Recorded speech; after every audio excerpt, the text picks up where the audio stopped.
The most important thing that needs to be addressed when it comes to new development buildings is that there is no hard, fast timing. Even if they are estimating for you that you should be able to close and get into that building, let's say this summer or this September is what's being advertised, and we're currently in March. There is absolutely no reassurance that you're going to get into that building at that time. There is just no way of guaranteeing that construction is going to go according to plan. It usually doesn't. You have no recourse. That's one of the biggest things about these new development contracts and these deals, is that the buyer has no recourse. There's no way to force the building to move along according to schedule. There's no way to prevent delays, and construction delays happen all the time. Welcome back to Real Estate Investing in New York with me, Christina Kremidas. And in this episode, you are going to learn if you are someone who should buy in a new development building in New York. There are a lot of things to watch out for in new developments. There are a lot of pros, but also many cons. So stay tuned. We're covering everything here. This is Real Estate Investing in New York with Christina Kremidas, helping you achieve a future of financial success by making intelligent real estate investment decisions today. Welcome back. Thank you for being here for another episode of Real Estate Investing in New York. I have Joseph Tesserero with me from my team. What's going on, guys? How's everybody doing? They're doing great. They're doing great. So we are talking about new development buildings in New York City. You've probably seen them popping up all over, as well as in Brooklyn. And when it comes to our team, the Christina Kremidas team, we do a lot of new development transactions annually. We have a very good finger on the pulse of what is currently going on with new developments, what have been the latest struggles, what are the latest strengths. So we want to share all of this information with you guys so you can be well informed, so you can know what to expect when you get into a new development sale, decide if you even want to purchase new development, and ultimately get the tools to know what to ask your broker, how to decide if your broker is equipped, your buyer's broker, if they are equipped to help you manage and negotiate through a new development transaction. So, Joe, when it comes to the pros of new developments, there are so many, obviously. Ton. Yeah. But, right, and some of them are obvious, right? And we'll discuss all of them. But one that I really like to talk about, because it is something that you might not know about if you're looking in from the outside, if you haven't negotiated on a sponsor sale or a new development sale recently, is that there's a very different way of negotiating on these types of properties, right? These types of new buildings. You are not negotiating in the traditional way. There is a ton of money to be saved on these sales and so much money that you can put back. Completely different way of going about it than traditional real estate. Exactly. So, than a traditional, right? Like a regular resale is so much more straightforward. That's what'll make your head spin if you're from a different state where, everything you're dealing with is single family or multifamily house, and that's pretty much all you see. Yeah. And what's funny is a lot of times negotiating on these, I'll show to my client like what we're going to do, how we're going to go about it, exactly what we're going to ask for. And they're like, my head is literally spinning, Christina. They're like, I'm happy about this because I see that there's like $300,000 in savings here, but just do what you need to do. Just like get this done, right? Yeah. I'm sure your clients do. Yeah, no, for sure. They definitely lean on us way more going into the new developments, because in the day you don't really know. Once we explain all those things, it's like, all right, good luck, go put the offer in. Right. It's like you still have no idea what you're getting into, what you're doing, right? Where the savings is coming in, especially the way they tell you like how they want their pricing to be set up when you put an offer in. Exactly. So there are so many ways that we negotiate for closing credits. When new development sales are negotiated, it's less about the price that the unit is going to trade for, and it's more about the credits that you're getting back. They need to be substantiated. You have to ask for very specific things in a certain way, and you ideally get what you want, right? At the end of the day, it comes down to how in demand that particular unit is, how competitive it is, and like anything, right, what the sponsor is willing to do. But you need to know what to ask for. You absolutely have to do it right. Because depending on the building too, what helps is having an agent on your side is we know how these buildings are selling. We know which one's selling quickly and who's negotiating and who's, having trouble selling. They need to get to a certain percentage before they could get a little more confident when they're trying to sell their units. So yeah, it's, Right. we're able to, you could get so creative on these deals with So like what you creative. ask for. I mean, I've seen people ask for, you know, columns to be put up because they don't like the way the beam looks. Like Mm-hmm. super creative with these things, or having AC units being built. There's different things, so many things that you could do. If you don't know about it, you're, Right. you A know, little bit more flexibility. And then it comes to dollars and cents, right? So absolutely. this is really very important for people who are financing. I think that the closing credit situation that you'd get with new developments is very appealing to a buyer who is financing versus someone paying cash where everything kind of works out the same. It's all kind of a wash. Yeah. When you're financing, you're not just decreasing the sale price of the unit, right? So let's say $3 million unit, let's say you take a couple of $100,000 off the price. Now you're going to finance that lower amount, which means that the difference and what you were able to negotiate, you're only probably getting that back in cash, maybe Yeah. 20% if you're paying with financing, right? Like Yeah. most of your savings on that price is not lost, but it's gone into your mortgage. So you're only going to realize that savings if you keep that mortgage for 30 years or however long your mortgage is for. The cash on hand, maybe you saved 20% of your overall discount in cash, but cash on hand is important now. It's huge. Right. So with new development sales, when you get, instead of simply bringing down the sale price of the unit, we're not doing that as much as we are getting credits back at closing, right? Yeah. So you might be financing a little bit more of the purchase price, but you are getting that $200K back in cash today. Yeah. Instead of financing $200K less, where you're saving only 20% of that dollar. Yeah, absolutely. And not to mention, it's not like you're overpaying for the apartment, because you're still paying within market value basically for that unit. So it all makes sense, even if it's like, all right, we're going to be very close to the asking price, but we're going to get all of this in the back end, which is going to give you so much room to do whatever you want to do with this, however you want to allocate it to make the most sense for you financially. Yeah, Right. you have that option. Right. It's great. Right. You'll never have that option in a resale. Exactly. It can't really be done with resale because with resale, there's only, you're lucky if a resale appraises at value, right? To begin with, let alone asking for credits back after that. It's just going to be a whole mess. Oh yeah. But with the sponsor sales, you can do it. You can get your credits and you can put that money right back in your pocket, the full amount, instead of simply driving down price. No. And then having a lower purchase price when you eventually go and resell. It's always best to resell and say, I bought this place for $3 million, so I'm asking 3.5, and you want to justify that, right? That's great. Yeah, no, it's awesome you brought that up. Yeah, I mean, people are seeing Property Shark, any documents that you paid this specific price for the unit, when realistically you got all these closing credits, you paid less. So it definitely helps for resale. 100%. What else? Another good pro for just the apartment that you're getting is brand new. So it's great to know that you're getting a brand new finished product that you're going to move into this place. There's not even going to be a speck on the wall, because you do walkthroughs where, you go through and you fine tooth comb, go through this whole entire apartment, make sure there's not a blemish in the place. Mm-hmm. And, you're getting quality stuff put in the unit too. You don't know what resale, what the person did to just, keep the cabinet up and running, what they, how, Right. Exactly. what kind of quality they use, what cabinets they changed out, or bathroom things, just to put something new in there to keep the place running and just to get it on the market and get it done.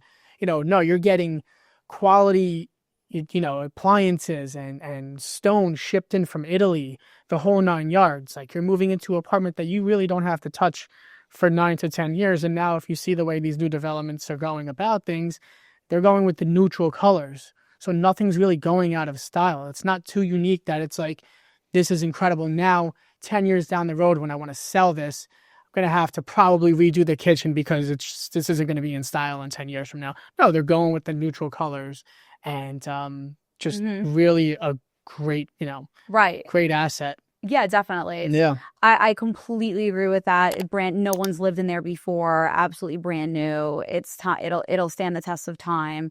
And again, yeah, luxury. It's great. You're paying a premium for new dev, but with the finishes, it's 100% worth it. Yeah. 100% worth it. A lot of these buildings too. So you're getting something brand new, and things break. It happens. It's normal. They're giving you this time frame of, hey, if this breaks within the first 5 years, don't worry, you have a warranty for it. So it's also a great thing to know is you're buying things with these extended warranties on it, where resale, again, same thing.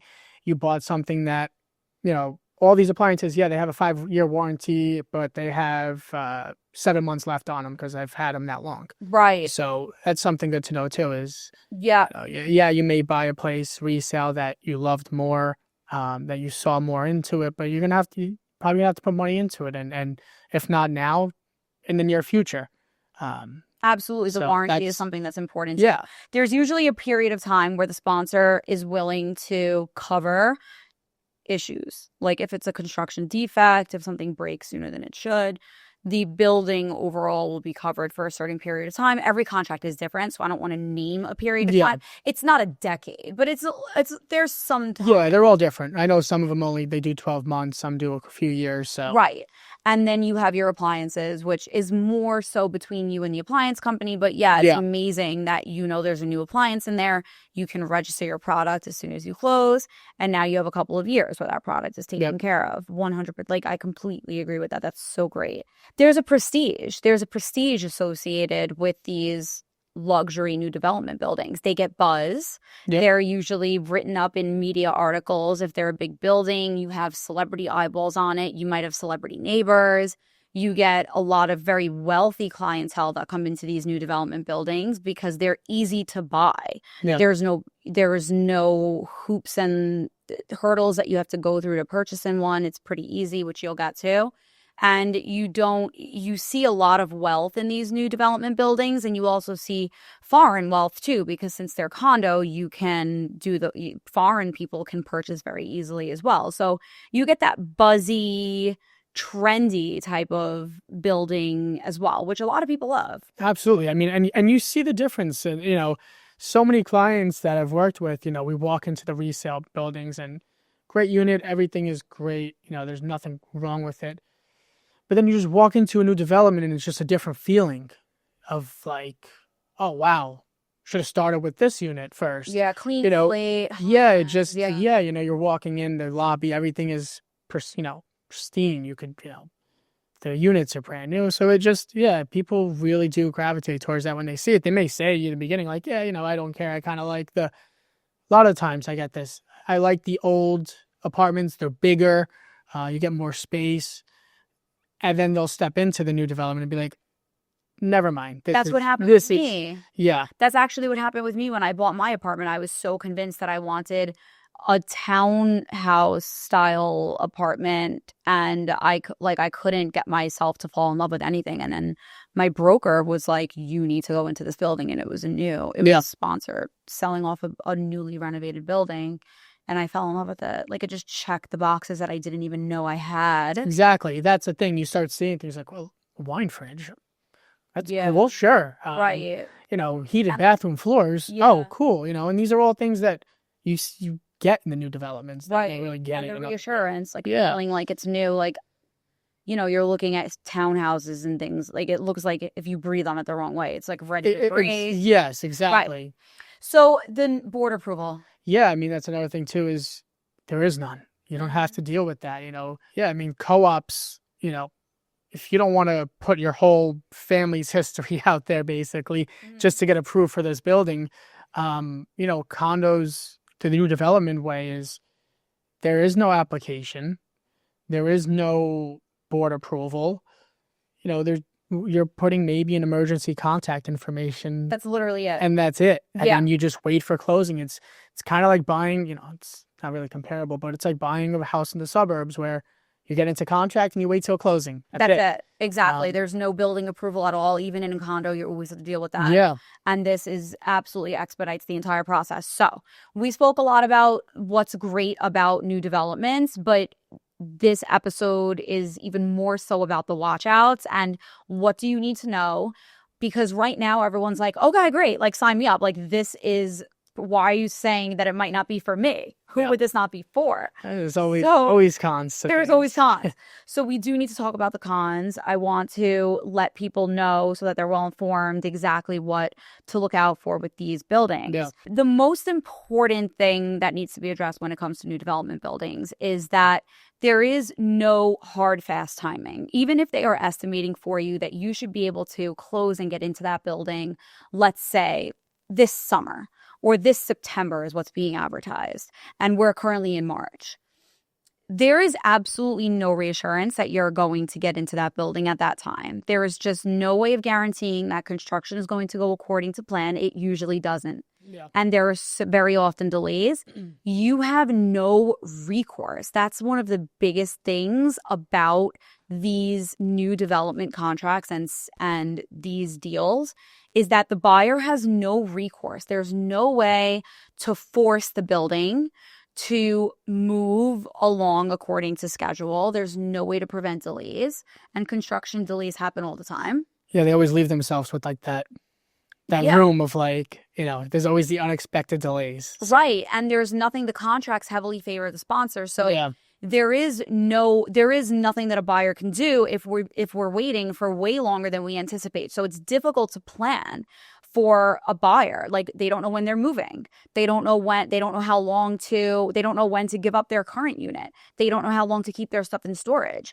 We have no clarity. I would say you go into a new development with zero clarity, like truly zero, which is scary, right? And when you sign a new development deal, a contract, you have there's an estimated closing date. And then there's also what's called an outside closing date. And the outside closing date, as you know, Joe, but for our audience, it means that you are contractually obligated to just sit tight until that outside closing date, giving the sponsor all the time in the world. You don't expect to ever get to if you see the date on that outside closing date. Right. No way we're getting there. You're lucky. Yeah. You're lucky if you close before that outside closing date, because legally there's no requirement to. So you have to hope that the sponsor is good enough that they're going to prioritize your closing when they could finish construction on the rest of the building and deal with you in 8 months from now. Yeah. So a lot of times what you see is these types of delays. The outside closing date can be almost a year away, and that would leave you with nothing that you can say or do. You cannot walk away and get your money back until that outside closing date happens. Yep. And we've had some very traumatic recent experiences with this. And yeah, we have, for example, I mean, sometimes you could let the client know when they're buying, like, hey, look, there's no C of O in place yet. This is going to take a while. It always goes past where they say it's going to be. But for example, recently we did a deal where, we're now, let's just say we're 8.5 months in, no closing date.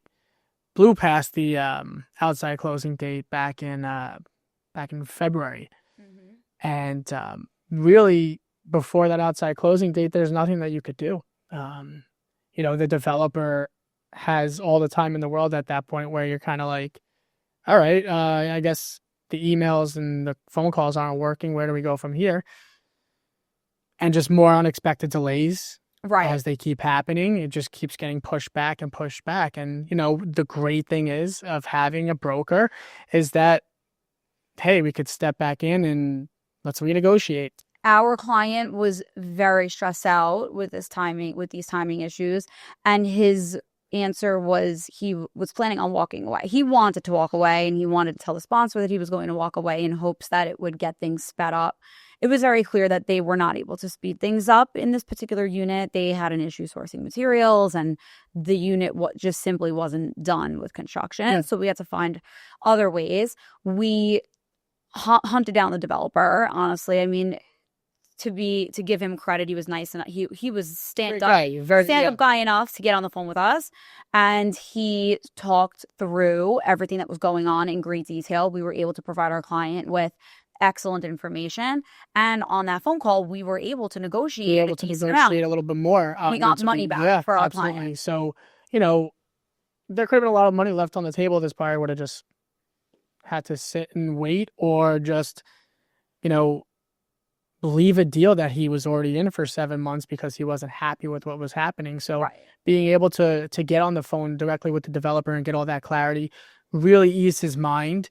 And yeah, I mean, it got a lot more positive from there. But yeah, no, I think that was huge that we were able to definitely help and get them through that. Yeah, luckily we have a closing date on the forefront now where you did your final walkthrough, thank goodness. And well, yeah. Everything went well. And we'll talk about walkthroughs too in a little bit as well, things to look out for. Yeah. Another deal that we recently worked on when it comes to timing, we had, and this was out in Brooklyn. So even if you're not in like Manhattan, you might think that things are less, you know, personable or whatever it might be. But even in Brooklyn, in a smaller building, we had a deal that was signed last March, literally March of 2024. And our outside closing date was January of this year. So, I mean, it'll never happen. We'll never get there. That's exactly what they said. They were like, there's no chance that you're going to get this delayed. Well, deal literally fell through. We actually did go back and we did renegotiate before the deal fell through. And we got actually a lot of money back. That's awesome. From the sponsor in an effort to hold the deal together and for our client to be willing to sit and wait past the outside closing date to move ahead and close. But to be honest, at that point, our buyer was so inconvenienced that they left it on the table. They didn't want to close anymore. And they didn't close anymore. Obviously, we represent our client. So we stood by them and we made sure that we got their deposit back. They had a right to it. And that's it. The deal fell through. It was very painful. Wow. Painful. Sad. You know, it's always sad when a deal falls through. And then, you know, we hope that we can find them something else that's better. But yeah, this destroys people's experience. Yeah, I mean, look, people have time frame. You know, they need to be in by a certain time. So I get it. You know, it's one of those things where it doesn't always happen, but the few times it does, yeah, it's tough. It really, you know, screws with the process and our profession a little bit too, because we want to give you our word. We want to make sure we do the right thing by you. It looks desperate for everybody when that happens. Yeah. It's frustrating. Yeah. You know, the next issue with new developments that we see all the time, this is like a standard issue across the board, is that the contracts that a buyer will have to sign in a new development deal are very sponsor-sided. They're very one-sided. The contract gives all of the rights and all of the flexibility to the sponsor side and very little recourse to the buyer side. So we talked about that already, but an example of this, it's really difficult to ever find the sponsor in fault of anything, especially when it comes to timing and things like this. They're able to take the time they need. And an interesting thing that you should definitely be aware of if you are working on a new development contract is that if you decide that you're fed up and you feel like you were wronged in the deal, and if you feel like you've had to be in an overextenuating circumstance and that, you know, sponsor wasn't doing the right thing by you, it's very difficult to prove that, first of all. And if you litigate, like a lot of people want to resort to litigation. Yeah, of course. That's really your, like, what's the next best thing? Right. How else can the person feel better? Right. How can they be taken care of at all? Litigation is usually the biggest way that people get their, you know, what they feel is right. And you need to look at your contract really closely, because if you litigate, usually you are opening yourself up to assuming the sponsor attorney's fees to look at your litigation and to deal with the whole thing and to put it to bed. And you're likely going to end up you're going to legally be on the hook with paying for all of those legal fees. Yeah, you have to really make sure you have a case, because if you lose that, yeah. So you feel like you could be very stressed out. You're just like sitting on your hands. You can't litigate. There's nothing you can do. So yeah, you have to make sure that you have the level of flexibility to want to get into that. It's also really difficult to obtain financing in new development buildings, usually until the building is 30% or even 50% sold off, most lenders are not going to Yeah, be giving they won't mortgages. be able to even, do a loan in the building until they're, like you said, around 30%. Yeah. Yeah. So what do we do instead? So, every building, when they come onto the market or get ready to hit the market, what they'll do is they'll get a few banks on board with who can be a lender in the building. And those few lenders have already vetted the building and they're clear to go. So, it's usually, good banks, just depending on what the building and all. But, there's banks that are able to do it, but it's very few. Exactly. So this is called your preferred lenders. Usually every new development building will have a list of these preferred lenders that are able to do transactions in the building during the early stage. They've accepted the risk associated, and they've, like you said, they've confirmed that it's safe enough to do. So yeah, you will be limited in which banks you can do a transaction with. And with that said, you're likely not getting a mortgage contingency in your contract, which is extremely risky for a new development. Yeah, because there's a lot of risks that come with the new development buildings. Yeah.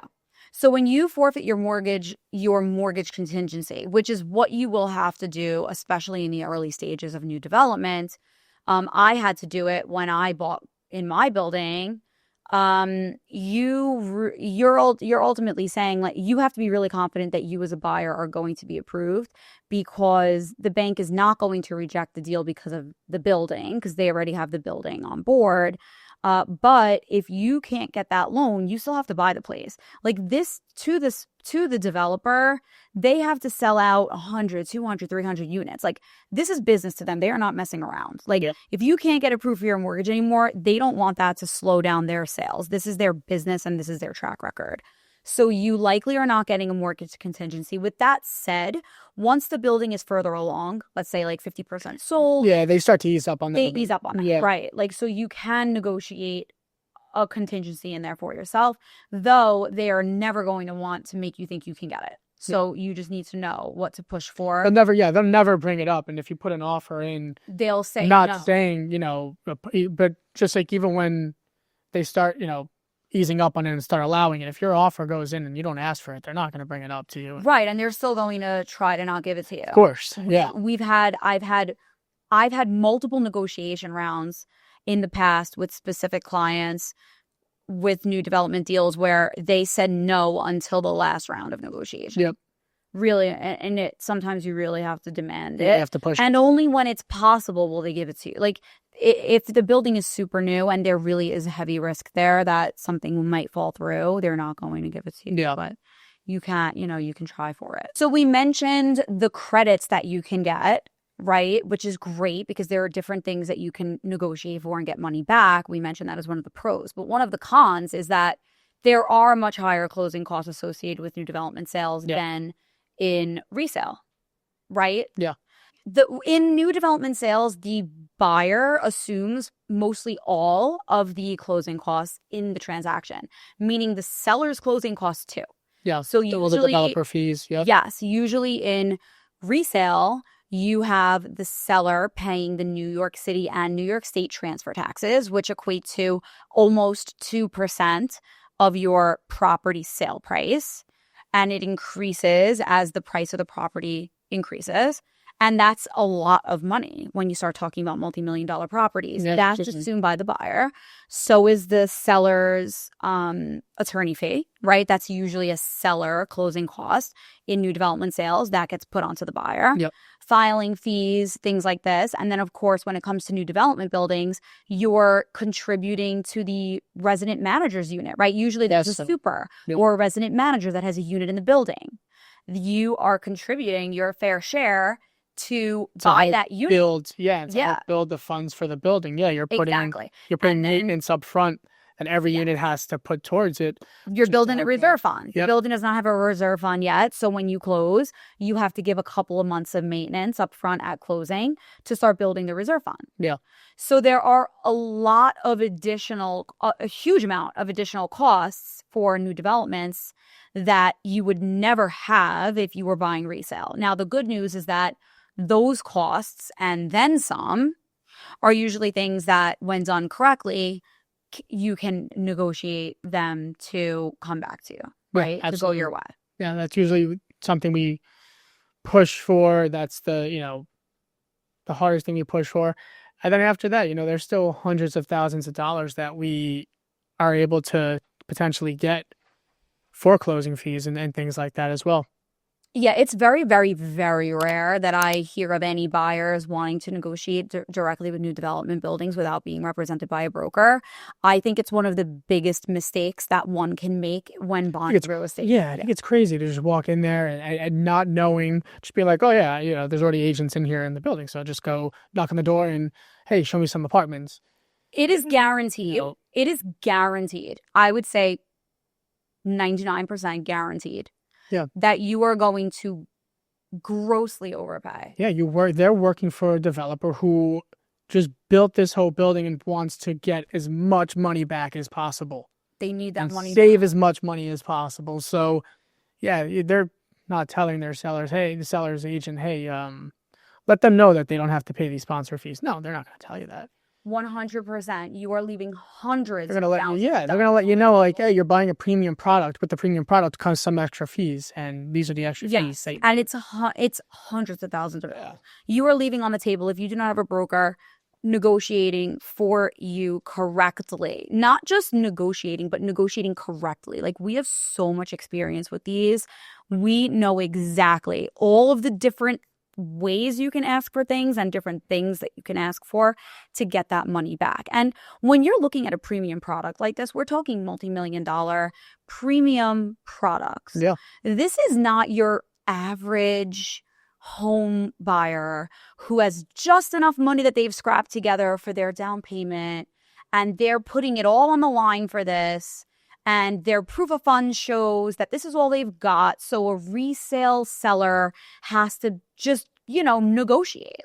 These are premium clientele. Your proof of funds is showing what your job reflects. And that is that you have money, period. You need someone that is going to get that money back for you, or you're going to pay it and you might not even be that upset about it. There's enough money there in the equation. It's going to exchange, but why not have someone save it for you? Yeah, I mean, everybody wants the money in their pocket at the end of the day. So it's like, why not? Yeah, I mean, it's an agent is only going to help you with these new development deals. Exactly. There's so much. So the last watch outs, we have construction malfunctions, right? This awful thing that happens, not all that rarely.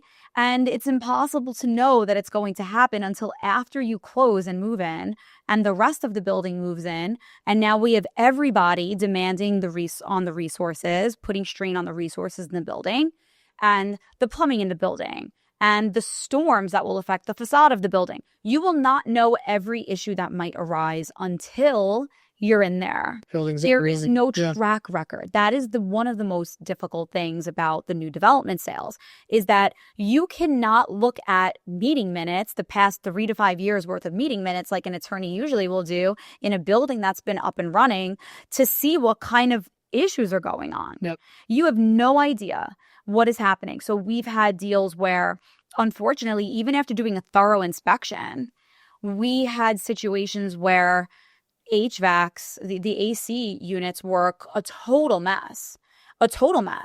And we didn't know it until moving in. There was no way to properly check for it. You want to hear the crazy issue that we had with a HVAC AC system in a new development building? This happened out in Brooklyn. What a total mess. It ended up in sponsor litigation. Oh, God. The sponsor found a loophole, really a cut corner to the extreme. Yeah. And found that there was a way that they could rig the heating and cooling in the building to a commercial standard versus a residential standard, which meant that on every floor of the building, there was one unit that could control the temperature of that floor. One unit. And we're talking a building where there were 10 units per floor. So my client, and this was not detectable in an inspection. It was not detectable in an inspection because in an inspection, you're checking the four walls. You turn on the heat. Yeah, exactly. It gets warm. You turn on the cool. It gets cool. But until you're in a situation where one unit has an override, and that's the unit that has like the master temperature control for the top hot temperature it could get to and the top cool temperature that it could get to, or when the building switches from AC to heating. It's very difficult to find these types of issues before the building is up and running. So that's what happened. We found out that my unit owner had no control over when we would switch over from AC to heat, when it switched over from heating to cooling, and what the exact temperature was. It's ridiculous. That literally happened. Like, she could turn her heat on and it would run as long as the master unit had it set to heat and not cool.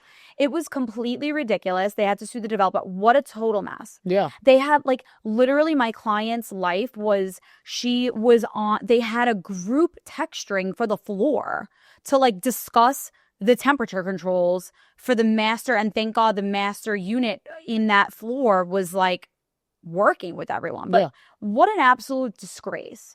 And you see this, and there's no way to know. There's not that many ways to really figure this out. We've gotten so specific as we've worked on more and more new development sales, in terms of what we are just simply not okay with, how specifically we look at every little thing. Yeah. Because the more you see, the more hesitant you get, and the more questions you ask when you go into the other buildings. Like, I mean, that's something that now we ask when we go into buildings. Are like, it's a very specific question. It's like, yeah, well, be surprised. Look at the elevator debacle at 432 Park Avenue. I mean, one of the most prestigious, expensive new development towers that went up in prime Midtown Central Park location. And they didn't have an elevator. They did not have elevators. I mean, the residents in the building like quoted that they felt stranded in their apartments. There's 96 units in that building. Imagine being on the 96th floor. Like, no, how to get downstairs. And paying the premium that you paid to get into that tower, and not having something as simple as an elevator. And it was you wouldn't know that this was going to be an issue until the whole thing was up and running, and everyone was demanding the resources. What about One Seaport right down in the financial district? It's called like the Leaning Tower. Yes. Because they had to halt the entire development because it was off by like a fraction of a measurement. And now the building is leaning and they can't proceed. If you were planning on buying in that building, you're screwed. Yeah. That building is not functional right now. Oh, and another example to wrap this up, just so that people can understand what's at stake here, is I saw recently a new development building, and only once it was up and running, they had a consistent leak that kept happening on one side of the building. There was just like some kind of issue with the facade on one side, and instead of continuing to Band-Aid it, which was what they were doing for a while, they were like, that's it, we have to just literally rip off and redo the facade. Fresh, the entire side of the building. It was a assessment of over $100,000 for every single unit owner in the building, and the building collected the money within 6 to 12 months of that assessment hitting. So it's huge. It's a huge assessment. Yeah. While you're a unit owner and now you owe another $100,000 right after buying something already expensive. So, I mean, this is the stuff that you really want to understand, right? There's even with a broker that will give you the best inspector, that will give you the best advice, there's no guarantee, right? You're better off with the broker, with the best advice, with the best inspector, with the best attorney. Absolutely. But even still, there's no guarantees with these buildings. Yeah. As in every building. But yeah, I mean, there's definitely some risk for a brand new building, that's ironing out its kinks at the end of the day. To sum up, the last thing that we want to mention as a watch out with new development sales is the walkthrough process, right? So very often in new development sales, you get 2 walkthroughs. There is a punch list walkthrough, which happens earlier on in the deal life cycle, where you get into contract, and once that unit is ready, you do what's called a punch list walkthrough. Yep. The punch list walkthrough, for our audience, I'm not lecturing Joseph because Joseph knows, but a punch list walkthrough is when you initially go into the unit and you mark down every single, like you said before, blemish or issue or defect that exists, from a little nick in the glass of the window to a scratch on the floor to a blemish on the wall to an appliance not running properly. We test everything with a fine-tooth comb. We have a giant list of things that we check for. to the drain in this thing. Literally every single thing, just right? came up. Yeah, it was like a little crooked, and we were like, "Hey, you can straighten this out." And they're like, "Oh yeah, no one even saw that." Like exactly, to make sure that you're buying a perfect product, because when you buy new development, you should be getting a brand new perfect product. Yep. And then there is some time where the developer makes those updates, makes those fixes, and then when the unit is ready to close, we do a final walkthrough where we check our punch list and make sure that everything has been fixed. If there are things that have not been fixed yet, usually there's an explanation, and there are certain things that we are willing to put on what's called a surviving punch list, which means that after closing, the sponsor is obligated to make these changes. But usually they're not major things at that point because we had the opportunity to do the first, exactly. So the new thing that we're seeing, it's not really new, but with new development sales now, and of course, like everyone is trying to just do things in an easier way that favors the sponsor. We're getting one walkthrough. They want to give us one walkthrough. Yeah. And in that one walkthrough, we create the whole punch list. And at closing, you're expected to proceed with closing and trust that the sponsor is going to finish that punch list after closing. The reason why I hate this is because there is no specific timing requirement for the sponsor to finish your punch list. Your contract says that things need to be made in a reasonable amount of time. The changes need to be fixed in a reasonable amount of time. What's reasonable? Before closing. That's what I say. Yeah. Like, if it doesn't happen before closing, you can probably bank on it not happening for a long time. Right. Because once you close, the sponsor got their money that they needed, and now they're focused on the rest of the building and the other units that are waiting to close where they can recoup more money. Well, there's even some buildings that they just don't even do a punch list. They're just like, the developer knows what they have to do with the unit, and we'll see you at the final walkthrough. Right. And a lot of times you just go along with this, right? Like, because this is the way it's stated very matter-of-factly. This is the process, and a buyer goes with it. Now, I have been fighting for 2 walkthroughs back to like the punch list and then a final. We've been told by a couple of buildings it's only a final. I was able to negotiate, and you were able to negotiate 2 walkthroughs. We do 2 walkthroughs. It is very rare that we are put in a situation where no matter what we do, we cannot negotiate for 2 walkthroughs. But that is always something that I do for my clients, is that we insist smart on that second walkthrough, on those 2 walkthroughs. Because the risk is just too high. I mean, you are no longer a priority for the developer once you've closed. Yeah. That's just the way it is. Only until the moment that you close, you have some leverage. Yeah. Truly. Yeah. Yeah, no, you definitely, anything that you could take, that you could get, you got to take at the new developments. Mm-hmm. You got to really push to make your unit a priority. Because like you said, there's so many units in the building. Once you go into contract, it's like, okay, out of sight, out of mind. Next one. Right. Keep selling them. And you might say, too, like, as a buyer or as someone that's like, is there a value to working with a broker? And also, like, I have Christina Kremidas' podcast, and she tells me everything for free. Like, okay.